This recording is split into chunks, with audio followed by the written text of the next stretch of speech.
Hello வணக்கம் நமஸ்தே நமஸ்காரம். இது உங்கள் ஃபேவரட்டான ஷோ மேட்ரோ பிப் ஷோ. அப்படின்னா ஃபேவரட்டான ஷோ அப்படின்னு நீங்கள் கேட்கலாம். ஐயா எனக்கு ஒரு உண்மை தெரிஞ்சாகணும் அப்படின்னு ஒரு ஃபேமஸ் டைலாக் இருக்குங்க. சிவாஜி சார் படத்தில் அப்பப்போ வந்து வீட்டு வாசலில் வந்து ஒருத்தர் சொல்லுவார், அதுதான் எங்கள் ஷோவோட டைட்டில் அப்படின்னு நாங்கள் சொல்லலாம். என்ன அந்த டைட்டில் ஸ்பெஷல் அப்படின்னு பார்த்தீங்கன்னா, நாட்டில் நடக்கிற அநியாயமும் அக்கிரமும் அப்புறம் நல்லவன் செய்கிற தப்பும் கெட்டவன் செய்கிற தப்பு எல்லாத்தையும் உருட்டி பரட்டி ஒரு ஷோவாக வந்து உங்களுக்கு ப்ரெசென்ட் பண்ணாதான் இந்த ஷோவோட நோக்கம். அப்படின்னா இன்னைக்கு அப்படின்னு சொன்னால் ஒரு ஸ்பெஷல் வீடியோ உங்களுக்காக வெயிட்டிங்கில் இருக்குது. அதை நம்ம பார்த்து தான் ஆகணும். கூலிப்படையை விட மோசமான ஆளுங்க.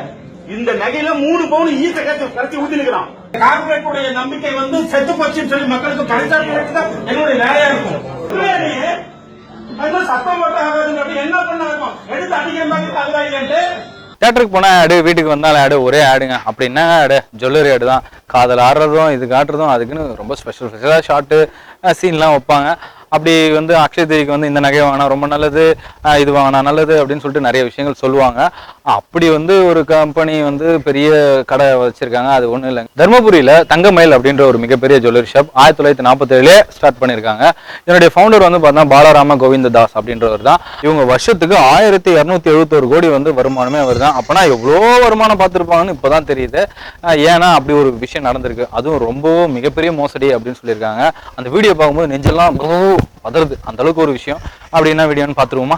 சமீபத்தில் இந்த தர்மபுரியில் இருக்க கடைக்கு ஒருத்தர் நகையை வந்து வாங்குறதுக்காக போயிருக்காருங்க. அவர் வேற இல்லைங்க, இந்த நகையெல்லாம் செய்கிற ஒரு தொழிலாளி. அவருக்கு வந்து ஒரு விஷயங்கள் வந்து தெரியும் போது ரொம்ப அதிர்ச்சியாகி அப்போ தட்டி கேட்டிருக்காரு, ஏன் அப்படின்னு வந்து கேட்டிருக்காரு. அப்படின்னா நடந்தது அப்படின்னு பார்த்தீங்கன்னா, இந்த நகையில வந்து 3 பவுன் வந்து ஈயத்தை கரைச்சி ஊத்திருக்கிறாங்க. இது வந்து தொழிலாளியான எங்க கைக்கு வந்தனால நாங்க இதை கண்டுபிடிச்சோம். இதை வாங்கி போற கஸ்டமருக்கு என்ன தெரியும் உங்களுக்கு? நாளைக்கு நீங்க எடுத்து வரப்ப யாரை குறை சொல்றீங்க? தொழிலாளியை தான் குறை சொல்றீங்க. இந்த மாதிரி முகமூடி போட்ட கொள்ளக்காரனை வந்து நீங்க என்ன காசு கொடுத்துருக்கீங்க? இந்த நகையில 3 பவுன் ஈட்ட கரைச்சி ஊத்தி நிற்கிறான்.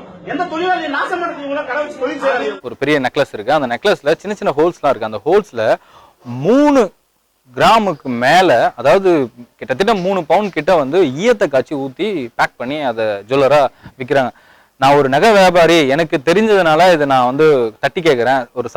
ஒரு சாமானிய மக்கள் இதை வாங்கிட்டு போறாங்க, அவங்களாம் என்ன பண்ணுவோம் பாவம், இதெல்லாம் கேட்கணும்னு சொல்லி ரொம்ப ஆக்ரோஷமா சேர்ந்து கத்தி ரொம்ப ஒரு பெரிய ஆர்ப்பாட்டமே நடந்திருக்கு. இவங்க இந்த ஒரு ஷாப்ல மட்டும் தான் இந்த மோசடி பண்றாங்களா இல்ல எல்லா ஜுவல்லரியாலும் இந்த மோசடி பண்றாங்கன்றது தெரியல. ஸோ இதை நம்ம வெயிட் பண்ணி தான் பார்க்கணும். மக்களே முழிச்சுக்குங்க, இந்த மாதிரி கேவலமான வேலையெல்லாம் நிறைய பண்ணிட்டு இருக்காங்க. ஸோ இதை நம்ம தட்டி கேட்டே ஆகணும். அதே மாதிரி தான் ஒரு பொங்கி எழுந்திருக்காரு. இது அப்படியே மூடி மறைச்சிட்டாங்களா என்னன்றது தெரியல. பிரஸ் எல்லாம் என்ன பண்ணிட்டு இருக்காங்கன்னு தெரியல. இது பெருசா நியூஸ் எங்கேயும் வரல. இது ஃபேஸ்புக் அண்ட் ட்விட்டர் வாட்ஸ்அப்ல ரொம்ப வைரலா பரவிட்டு இருக்க ஒரு வீடியோ தான்.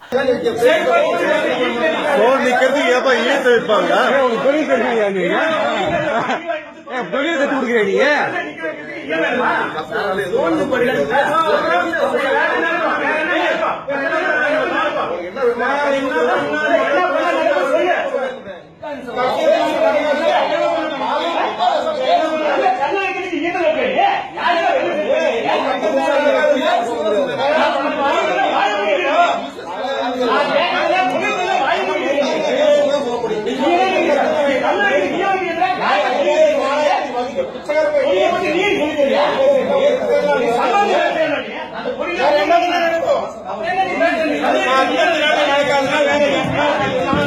எப்படி கழிச்சு கொடுத்து நான் இதை கன்சியூமர் கோர்ட்ல போட்டு டெய்லி நாங்க டிஸ்பிளே வைப்பேன். இது சொன்னாலும் எப்படி நீங்க விற்கிறீங்க?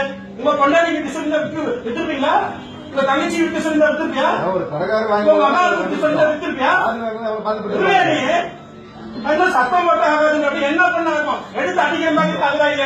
ஸோ இந்த வீடியோ உங்களுக்கு பிடிச்சதா லைக் பண்ணுங்க, ஷேர் பண்ணுங்க, முக்கியமா சப்ஸ்கிரைப் பண்ணுங்க.